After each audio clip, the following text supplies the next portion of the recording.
He's been a champion player of the game in all three formats. Beautiful hands, beautiful wrists, beautiful batsman. Of any form of the game, Kohli is the greatest player on the planet. This bloke is brilliant. Virat Kohli ಇಂಡಿಯನ್ಸ್ನ attitude ಅನ್ನೇ change ಮಾಡಿದಂಥ ವ್ಯಕ್ತಿ. This is a war general saying, let's go on the rampage, let's give them hell. ಈಗಿರುವಂಥ ಪ್ರತಿಯೊಬ್ಬ legendary players Virat Kohli ರೀತಿಯ ಮಹಾನ್ player ಅನ್ನ ನಾವು ನೋಡೇ ಇಲ್ಲ ಅಂತ ಹೇಳ್ತಾರೆ. ಮೊದಲು ಧೋನಿಯ ಕ್ಯಾಪ್ಟನ್ಸಿಗೆ, ರೋಹಿತ್ನ ಕ್ಯಾಪ್ಟನ್ಸಿಗೆ ಅಂಡ್ ಈಗ ಗಿಲ್ನ ಕ್ಯಾಪ್ಟನ್ಸಿಗೆ ಡೆಲಿವರ್ ಮಾಡಿದ್ದು ಮಾಡ್ತಾ ಇರೋದು ವಿರಾಟ್. ಬಟ್ ಇವರಿಗೂ ಒಂದು ಡಾರ್ಕ್ ಫೇಸ್ ಬರುತ್ತೆ. ನಿನ್ನೆ ಮೊನ್ನೆ ಬಂದ ಪ್ಲೇಯರ್ಸ್ ಕೊಹ್ಲಿಯ ವಿಕೆಟ್ ಅನ್ನ ಹೀಗೆ ತೆಗಿತಾ ಇದ್ರು.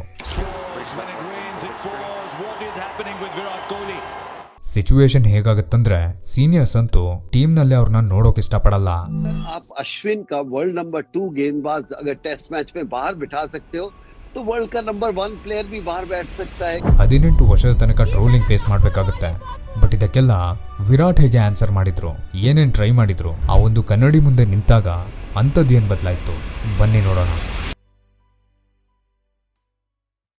ಏಪ್ರಿಲ್ 2, 2011 ಆಲ್ಮೋಸ್ಟ್ 22 ವರ್ಷ ಇಂಡಿಯನ್ ಟೀಮ್ ನ ಕ್ಯಾರಿ ಮಾಡಿದ್ದ ದಿ ಗ್ರೇಟ್ ಸಚಿನ್ ಸರ್ ಅವರು ತನ್ನ ಲಾಸ್ಟ್ ವರ್ಲ್ಡ್ ಕಪ್ ಆಡ್ತಾ ಇದ್ರು. ಫೈನಲ್ ನಲ್ಲಿ 18 ರನ್ಸ್ಗೆ ಔಟ್ ಆದಾಗ 18ನೇ ನಂಬರ್ನ ಜರ್ಸಿಯ ಪ್ಲೇಯರ್ಗೆ ತನ್ನ ಎಲ್ಲಾ ಜವಾಬ್ದಾರಿಯನ್ನ ಹಸ್ತಾಂತರಿಸ್ತಾರೆ. ಇಂಡಿಯಾ ವರ್ಲ್ಡ್ ಕಪ್ ಗೆಲ್ಲುತ್ತೆ. He's carried the burden of the nation for 21 years, so it's time we carried him on our shoulders. ಈ ವರ್ಲ್ಡ್ ಕಪ್ ಆದ್ಮೇಲೆ ಆಲ್ಮೋಸ್ಟ್ ಎಲ್ಲಾ ಸೀನಿಯರ್ ಪ್ಲೇಯರ್ಸ್ ರಿಟೈರ್ಡ್ ಆಗ್ತಾ ಇದ್ರು. ಆಗ ವಿರಾಟ್ ಕೊಹ್ಲಿನ 2011 ಬಾರ್ಡರ್ ಗವಾಸ್ಕರ್ ಟ್ರೋಫಿಗೆ ಪಿಕ್ ಮಾಡ್ತಾರೆ. ವಿರಾಟ್ಗೆ ಆಸ್ಟ್ರೇಲಿಯನ್ ಕಂಡೀಷನ್ಸ್ ಬಗ್ಗೆ ಅಷ್ಟು ಗೊತ್ತಿರಲ್ಲ. ಅದಕ್ಕೆ ಫಸ್ಟ್ 3 ಟೆಸ್ಟ್ ನಲ್ಲಿ ಫ್ಲಾಪ್ ಆಗ್ತಾರೆ. ಆಸ್ಟ್ರೇಲಿಯನ್ಸ್ ನ ಸ್ಲೆಡ್ಜಿಂಗ್ ಜೊತೆ ಕ್ರೌಡ್ ಕೂಡ ಕೊಹ್ಲಿನ ಸ್ಲೆಡ್ಜ್ ಮಾಡ್ತಾ ಇರುತ್ತೆ. ಆಗ್ಲೇ ಈ ಪಿಕ್ ಫೇಮಸ್ ಆಗೋದು. 4ನೇ ಟೆಸ್ಟ್ ನಲ್ಲಿ ಎಲ್ಲಾ ಪ್ಲೇಯರ್ಸ್ ಆಸ್ಟ್ರೇಲಿಯಾದ ಸ್ಲೆಡ್ಜಿಂಗ್ ಗೆ ಬಲಿಯಾದ್ರೆ ವಿರಾಟ್ ಮಾತಿಗೆ ಮಾತಿನಿಂದನೂ ಆನ್ಸರ್ ಮಾಡ್ತಾರೆ ಅಂಡ್ ಬ್ಯಾಟ್ ನಿಂದನೂ ಆನ್ಸರ್ ಮಾಡ್ತಾರೆ. ವಿರಾಟ್ ಫೀಲ್ ಮಾಡ್ತಾರೆ ಇನ್ಮೇಲೆ ನಾನೇ ಬೆಸ್ಟ್ ಅಂತ ಓವರ್ ಕಾನ್ಫಿಡೆಂಟ್ ಆಗ್ತಾರೆ. ಈ ಅರ್ಲಿ ಸಕ್ಸಸ್ ನಿಂದ ವಿರಾಟ್ ಕಂಪ್ಲೀಟ್ಲಿ ಡಿಸ್ಟ್ರಾಕ್ಟ್ ಆಗಿದ್ರು. ಲೇಟ್ ನೈಟ್ ಪಾರ್ಟೀಸ್ ಮಾಡೋದು, ಏನ್ ಬೇಕು ಅದು ಅನ್ನೋ ತರ ಜಂಕ್ ಫುಡ್ ತಿನ್ನೋದು, ಇದೆಲ್ಲ ಒಂದು ಹ್ಯಾಬಿಟ್ ಆಗ್ಬಿಟ್ಟಿತ್ತು. ಇದರ ಇಂಪ್ಯಾಕ್ಟ್ ಕ್ಲಿಯರ್ ಆಗಿ IPL ನಲ್ಲಿ ಕಾಣಿಸ್ತು. 2012 IPL ಸೀಸನ್ ನಲ್ಲಿ ಅವರು ಸ್ಕೋರ್ ಮಾಡಿದ್ದು ಬರೀ 2 50s. ವಿರಾಟ್ಗೆ ನಂಬೋಕೆ ಆಗ್ತಾ ಇರಲ್ಲ ಇದು ಹೇಗಾಯ್ತು, ಪರ್ಫಾರ್ಮೆನ್ಸ್ ಯಾಕೆ ಡಿಪ್ ಆಯ್ತು ಅಂತ. ಬಟ್ ತನ್ನ ರೂಮ್ಗೆ ಹೋಗಿ ಮಿರರ್ ನೋಡಿದಾಗ ಬಾಡಿಯಲ್ಲಿದ್ದ ಫ್ಯಾಟೆ ಅವರಿಗೆ ಎಲ್ಲದನ್ನ ಕ್ಲಿಯರ್ ಆಗಿ ತೋರಿಸುತ್ತೆ. I was eating horribly, sleeping horribly, my habits were all over the place. ಈಗೋ ಇದ್ರೂನು ವಿರಾಟ್ ಅದನ್ನ ಅಕ್ಸೆಪ್ಟ್ ಮಾಡಿ ಡಿಸೈಡ್ ಮಾಡ್ತಾರೆ ಒಬ್ಬ ಇಂಟರ್ನ್ಯಾಷನಲ್ ಕ್ರಿಕೆಟರ್ ಈ ರೀತಿ ಅಂತೂ ಕಾಣಿಸಬಾರ್ದು ಅಂತ. Came out of the shower first day and I saw myself in the mirror and I was ashamed. Diet, exercise ಎಲ್ಲ change ಆಯ್ತು. ಒಂದು ಡಿಸಿಪ್ಲಿನ್ ಬಿಲ್ಡ್ ಆಯ್ತು ಅಂಡ್ ಫಿಟ್ನೆಸ್ ಲೈಫ್ಗೆ ಎಂಟರ್ ಆಯ್ತು. ಅಂಡ್ ಮತ್ತೆ ವಿರಾಟ್ ತನ್ನ ಟಾಪ್ ಫಾರ್ಮ್ಗೆ ರಿಟರ್ನ್ ಆಗ್ತಾರೆ.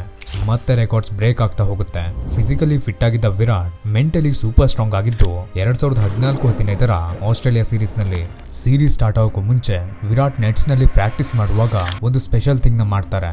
ನಾನು ಆಸ್ಟ್ರೇಲಿಯನ್ ಬೌಲರ್ಸ್ ನ ಟಾರ್ಗೆಟ್ ಮಾಡಿ ಹೊಡಿತಾ ಇದ್ದೀನಿ, ಇವರಿಂದ ನನ್ನ ವಿಕೆಟ್ಸ್ ನ ತೆಗಿಯೋಕೆ ಆಗಲ್ಲ ಅಂತ ವಿಜುವಲೈಸ್ ಮಾಡ್ತಾ ಇದ್ರಂತೆ. ಇದು ಅವರಿಗೆ ಎಷ್ಟು ಹೆಲ್ಪ್ ಆಗುತ್ತಂದ್ರೆ ವಿರಾಟ್ 4 ಮ್ಯಾಚ್ ನ ಸೀರೀಸ್ ನಲ್ಲಿ 4 100 ಹೊಡಿತಾರೆ.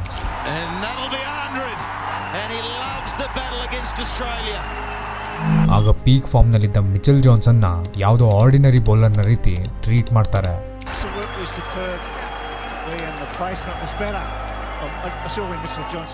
ಇಲ್ಲಿಂದನೇ ವಿರಾಟ್ ಅವರ ಕ್ಯಾಪ್ಟನ್ಸಿ ಅಂಡ್ ಮೈಂಡ್ ಸೆಟ್ ಇಡೀ ಇಂಡಿಯನ್ ಕ್ರಿಕೆಟ್ ನ ಮೇಲೆ ಇಂಪ್ಯಾಕ್ಟ್ ಅನ್ನ ಕ್ರಿಯೇಟ್ ಮಾಡೋದು.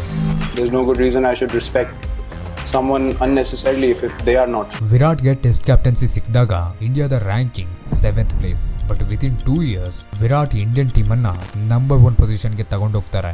ಒಂದೊಂದೇ ಇಟಿಗೆಯನ್ನ ಜೋಡಿಸೋ ರೀತಿ 5 ವರ್ಷದ ತನಕ ನಂಬರ್ 1 ಪೊಸಿಷನ್ ನಲ್ಲೇ ಇರಿಸ್ತಾರೆ. ಅಂಡ್ ಇದೇ ಟೈಮ್ ನಲ್ಲಿ ಇಂಗ್ಲೆಂಡ್ ನಲ್ಲಿ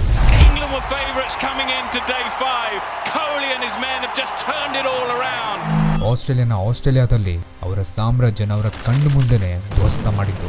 ಬಟ್ ಜನ ತುಂಬಾ ಈಸಿಯಾಗಿ ಹೇಳ್ಬಿಡ್ತಾರೆ ವಿರಾಟ್ ಒಬ್ಬ ಫೇಲ್ಡ್ ಕ್ಯಾಪ್ಟನ್ ಅಂತ. ಈಗ ನಿಮಗೆ ಭಯ ಆಗೋ ತರ ಒಂದು ಇನ್ಸಿಡೆಂಟ್ ಹೇಳ್ತೀನಿ ಕೇಳಿ. 2016 IPL ನಲ್ಲಿ RCBಗೆ ಮಸ್ಟ್ ವಿನ್ ಗೇಮ್ ಕ್ವಾಲಿಫೈ ಆಗೋಕೆ. ಬಟ್ ವಿರಾಟ್ ಕೊಹ್ಲಿಯ ಹಸ್ತ ಲಿಟ್ರಲಿ ಭಾಗ ಆಗ್ಬಿಟ್ಟಿದೆ. ಅದಕ್ಕೆ ಸ್ಟಿಚಸ್ ಹಾಕಿದ್ದಾರೆ. ಮಳೆ ಬಂದಿದ್ರಿಂದ ಮ್ಯಾಚ್ ಅನ್ನ 15 ಓವರ್ಗೆ ರೆಡ್ಯೂಸ್ ಮಾಡ್ತಾರೆ. ಆ 15 ಓವರ್ನ ಮ್ಯಾಚ್ ನಲ್ಲಿ ವಿರಾಟ್ ಸೆಂಚುರಿ. ಇದು ಕ್ರಿಕೆಟ್ ನ ಬಗ್ಗೆ ಅವರಿಗಿರೋ ಡೆಡಿಕೇಶನ್ ನ ಶೋ ಮಾಡುತ್ತೆ. ಈ ತರ ಕ್ರೂಷಿಯಲ್ ಇನ್ನಿಂಗ್ಸ್ ಗಳನ್ನ ವಿರಾಟ್ ತನ್ನ ಯಂಗ್ ಏಜ್ ನಲ್ಲಿ ಆಡ್ತಾ ಇದ್ರು. ಬಟ್ ಆಗ್ಲೇ ಬರೋದು ಇವರ ಕರಿಯರ್ ನ ಡಾರ್ಕ್ ಫೇಸ್. ವಿರಾಟ್ ಬಾಂಗ್ಲಾದೇಶ್ನ ಅಗೇನ್ಸ್ಟ್ 70ನೇ ಸೆಂಚುರಿಯನ್ನ ಕಂಪ್ಲೀಟ್ ಮಾಡ್ತಾರೆ. ಎಲ್ಲರಿಗೂ ಅನ್ಸ್ತಾ ಇದ್ದಿದ್ದು ಸಚಿನ್ ಅವರ 100 ಅನ್ನ ವಿರಾಟ್ ಈಸಿಯಾಗಿ ಬ್ರೇಕ್ ಮಾಡ್ತಾರೆ ಅಂತ. ಆದರೆ ಇಷ್ಟು ದಿನ ಫ್ಲಾಲೆಸ್ ಆಗಿ ಬ್ಯಾಟಿಂಗ್ ಮಾಡ್ತಾ ಇದ್ದ ವಿರಾಟ್ ನ ಬ್ಯಾಟ್ ನಿಂದ 2020-21 ತನಕ ಒಂದೇ ಒಂದು ಸೆಂಚುರೀಸ್ ಕೂಡ ಬರಲ್ಲ. ಅಂಡ್ ವಿರಾಟ್ ನ ಕ್ಯಾಪ್ಟನ್ಸಿನಲ್ಲಿ first time India world cup ನ ಲೀಗ್ ಸ್ಟೇಜ್ ನಿಂದ ಹೊರಗೆ ಬೀಳೋದು. ಅಂಡ್ ಪಾಕಿಸ್ತಾನದ ಅಗೇನ್ಸ್ಟ್ ಅಪ್ಸೆಟ್ ಕೂಡ ಈಗಲೇ ಆಗೋದು. ಒಂದು ಗಾಯ ಆಗಿರುವ ಸಿಂಹನ ಬೇಟೆ ಆಡೋಕೆ ಟಾರ್ಗೆಟ್ ಮಾಡೋ ರೀತಿ ಎಲ್ಲಾ ಬೌಲರ್ಸ್ ಈಸಿಯಾಗಿ ವಿರಾಟ್ ನ ವಿಕೆಟ್ ತೆಗಿತಾ ಇದ್ರು.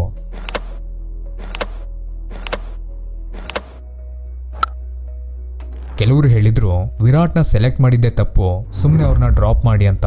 ಇನ್ನು ಕೆಲವರು 70 ಸೆಂಚುರೀಸ್ ಹೊಡೆದಿರೋ ವಿರಾಟ್ಗೆ ಕ್ರಿಕೆಟ್ ಅವರ ಗೇಮೇ ಅಲ್ಲ, ರಿಟೈರ್ಡ್ ಆಗೋಕೆ ಹೇಳಿ ಅಂದ್ರು. ವಿರಾಟ್ T20 ಕ್ಯಾಪ್ಟನ್ಸಿಯನ್ನ ರಿಸೈನ್ ಮಾಡ್ತಾರೆ. ಈಗ ಕಿಂಗ್ ನ ಟೈಮ್ ಮುಗೀತು, ಅವರ ಕಿರೀಟ ನಿಧಾನವಾಗಿ ಕೆಳಗೆ ಬೀಳ್ತಾ ಇದೆ. ಬಟ್ ಇಷ್ಟು ಬೇಗ ಸೋಲ್ ಒಪ್ಕೊಂಡಿದ್ರೆ ಆ ಕಿಂಗ್ ನ ಪಟ್ಟಕ್ಕೆ ವ್ಯಾಲ್ಯೂನೇ ಇರ್ತಾ ಇರ್ಲಿಲ್ಲ. ರಾಜನ ತಾಕತ್ತು ಎಷ್ಟಿದೆ ಅಂತ ಇಡೀ ಜಗತ್ತಿಗೆ ಗೊತ್ತಾಗ್ಬೇಕಂದ್ರೆ ದೊಡ್ಡ ಬೇಟೆನೆ ಆಡ್ಬೇಕಿತ್ತು. ಅದಕ್ಕೆ MCG ಸ್ಟೇಜ್ ಸೆಟ್ ಮಾಡುತ್ತೆ. T20 world cup India versus Pakistan 160 runs target ಕೊಟ್ಟು ಮತ್ತೆ ಅಪ್ಸೆಟ್ ಮಾಡೋಕೆ ರೆಡಿ ಆಗುತ್ತೆ. ಅದಕ್ಕೆ ಸರಿಯಾಗಿ ನಮ್ಮ ಬ್ಯಾಟರ್ಸ್ ಬಂದ ಪುಟ್ಟ ಹೋದ ಪುಟ್ಟ ಅಂತ ಔಟ್ ಆಗ್ತಾ ಇರ್ತಾರೆ. ಇಂಡಿಯಾ 10 ಓವರ್ಸ್ಗೆ 45ಕ್ಕೆ 4. ಪಾಕಿಸ್ತಾನ ಈ ಹಿಂದೆ ಮಾಡಿದ ಗಾಯಕ್ಕೆ ಹುಳಿ ಹಿಂಡ್ತಾ ಇರೋ ರೀತಿ ಇತ್ತು.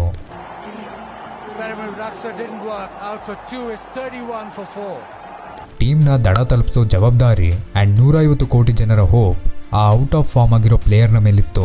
ಅದಕ್ಕೆ ಸರಿಯಾಗಿ ಪಾರ್ಟ್ನರ್ ಆಗ್ತಾರೆ ಹಾರ್ದಿಕ್. ನಿಧಾನವಾಗಿ ಪಾರ್ಟ್ನರ್ಶಿಪ್ ಬಿಲ್ಡ್ ಆಗ್ತಾ ಹೋಗುತ್ತೆ.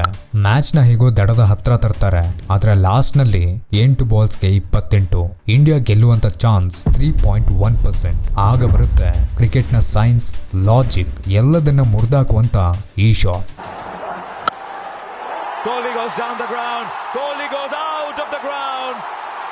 ಆ ಪ್ರೀಮಿಯಂ ಬೌಲರ್ಗೆ ಮತ್ತೊಂದು 6. ಈಗ ಎಲ್ಲರ ಬಾಯಲ್ಲಿ ಒಂದೇ ಹೆಸರು, ವಿರಾಟ್. T20ಯ ಗ್ರೇಟೆಸ್ಟ್ ಇನ್ನಿಂಗ್ಸ್ ಜೊತೆ ಒಂದು ಘರ್ಜನೆಯಿಂದ ಅನೌನ್ಸ್ ಮಾಡ್ತಾರೆ, ಕಿಂಗ್ ಈಸ್ ಬ್ಯಾಕ್. ಇದಾದ್ಮೇಲೆ ಮತ್ತೆ ರೆಕಾರ್ಡ್ಸ್ ಬ್ರೇಕ್ ಆಗ್ತಾ ಹೋಗುತ್ತೆ. 2023ರ ವರ್ಲ್ಡ್ ಕಪ್ ನಲ್ಲಿ ವಿರಾಟ್ ಒನ್ ಡೇಯ 50ನೇ ಸೆಂಚುರಿ ಜೊತೆ ಸಚಿನ್ ಅವರ ರೆಕಾರ್ಡ್ ಅನ್ನ ಮುರಿತಾರೆ. ಆ ವರ್ಲ್ಡ್ ಕಪ್ ನ ಲೀಡಿಂಗ್ ರನ್ ಸ್ಕೋರರ್ ಆಗ್ತಾರೆ.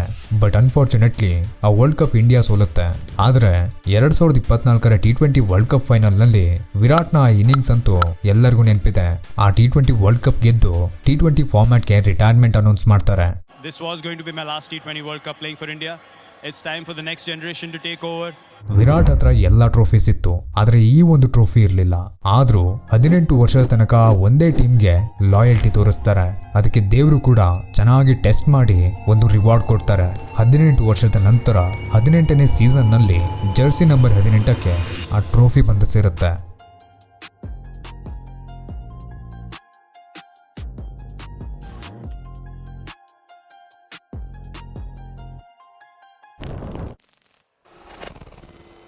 ನಾವೆಲ್ಲರೂ ನಮ್ಮ ಲೈಫ್ನಲ್ಲಿ ಒಂದು ವಿಕ್ಟರಿಗೆ ತುಂಬಾ ವರ್ಷ ಕಷ್ಟಪಡ್ತಾ ಇರ್ತೀವಿ, ತುಂಬಾನೇ ಫೇಲ್ ಆಗ್ತಾ ಇರ್ತೀವಿ, ಗಿವ್ ಅಪ್ ಮಾಡೋ ಮನ್ಸು ಬಂದಿರುತ್ತೆ.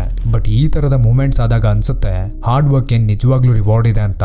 ನಮ್ಗೆ ಗೊತ್ತಿರಲ್ಲ ನಾವು ಮುಂದೆ ಗೆಲ್ತೀವೋ ಇಲ್ವೋ ಅಂತ, ಬಟ್ ಕಂಟಿನ್ಯೂ ಮಾಡೋಣ, ಮತ್ತೊಂದ್ಸಲ ಟ್ರೈ ಮಾಡೋಣ, ಜಸ್ಟ್ ಒನ್ ಮೋರ್ ಟ್ರೈ ಅಂತ ಹೋಪ್ ಬರುತ್ತೆ. ಈ ಪೂರ್ತಿ ಜರ್ನಿಯಲ್ಲಿ ಎಷ್ಟೋ ಅಪ್ಸ್ ಅಂಡ್ ಡೌನ್ಸ್ ಬಂತು, ಎಷ್ಟೋ ಚಾಲೆಂಜಸ್ಗಳು ಬಂತು. ಗ್ರೋ ಆಗ್ಬೇಕಂದ್ರೆ ಈ ತರದ ಅಪ್ಸ್ ಅಂಡ್ ಡೌನ್ಸ್ ನಮಿಗೂ ಬರುತ್ತೆ. ಹೋಪ್ ಅನ್ನ ಆಲ್ಮೋಸ್ಟ್ ಕಳ್ಕೊಳ್ತೀವಿ, ಆದ್ರೆ ಆಗ ನೆನಪಿಡಿ, There is a 1% chance, and sometimes that chance is good enough. But what matters is what you guys think about that 1%.